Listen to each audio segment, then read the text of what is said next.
Good evening. The number of coronavirus patients in South Dakota hospitals nearly doubled compared with last week. The state also saw a jump in the number of active cases to more than 1,100.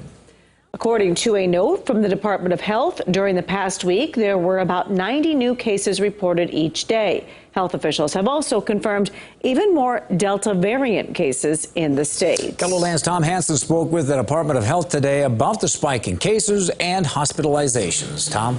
Angela and Don, unfortunately, South Dakota is catching up to the rest of the country when it comes to the spread of that more highly contagious Delta variant. Right now, those seeing the most infections are people in their 20s and 30s.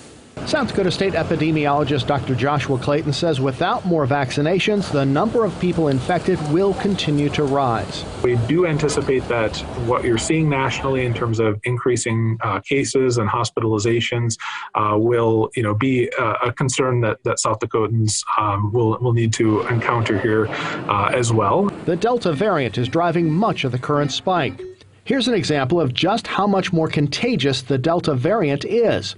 While a person with the original COVID-19 would spread it to 2 or 3 others, a person with the Delta variant is more likely to spread it to 5 others. And COVID isn't stopping at Delta. There are more variants on the way to KELOLAND. We are also seeing other variants that are out there, some of them that have just been newly emerging, such as the Lambda variant that's been identified in several states. And that is a variant that we don't know a lot about yet. Clayton says the fact that variants are continuing to emerge is always a concern. If you know someone who's on the fence about getting vaccinated, they may want to consider this.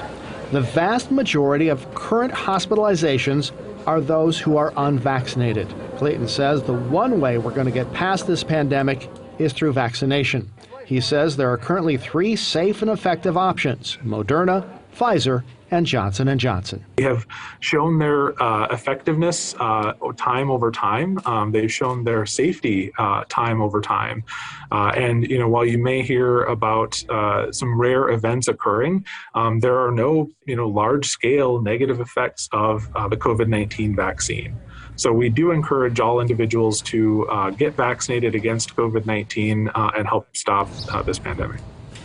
Most new cases in South Dakota are people in their 20s, followed by people in their 30s. Clayton says they will be tracking cases from the Sturgis Motorcycle Rally to monitor the impact of large gatherings in the state.